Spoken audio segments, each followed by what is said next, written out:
রাজ্য জুড়ে ভোটার তালিকার বিশেষ নিবিড় সংশোধনের প্রক্রিয়া শুরু হতেই কলকাতার নিউ টাউনের কাছে ঘুনি বস্তি থেকে বহু বাসিন্দা রহস্যজনকভাবে উধাও হয়ে গিয়েছেন বলেই অভিযোগ উঠেছে। দীর্ঘদিন ধরে এই বস্তিতে কথিত বাংলাদেশি অনুপ্রবেশকারীরা বসত গড়েছিলেন বলেই অভিযোগ।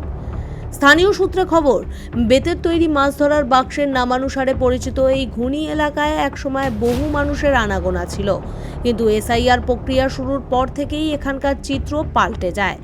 ঘটনাস্থল পরিদর্শনে যাওয়া সংবাদ মাধ্যমের কাছে স্থানীয়রা স্বীকার করেছেন যে এখানে বহু বাংলাদেশি ছিলেন, তবে তারা কাগজপত্র জোগাড় করতে বা আতঙ্কে এসআইআর শুরু হওয়ার আগেই এলাকা ছেড়ে চলে গিয়েছেন।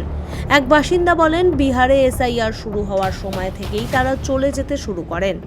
ঘুনি সংলগ্ন গৌরাঙ্গনগর এলাকাতেও সংবাদকর্মীরা পৌঁছালে তাদের বাধা দেওয়া হয় এবং হুমকিও দেওয়া হয়, যা এই এলাকার রহস্য আরও বাড়িয়ে তুলেছে। প্রতিবেদনে প্রশ্ন তোলা হয়েছে, যদি তারা বৈধ নাগরিক হন তবে ভোটার তালিকা সংশোধনের মতো একটি নিয়মিত প্রক্রিয়ায় কেন তারা আতঙ্কিত হয়ে এলাকা খালি করে চলে গেলেন?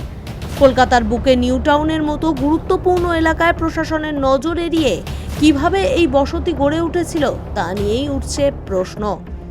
Bureau report, big news Bangla.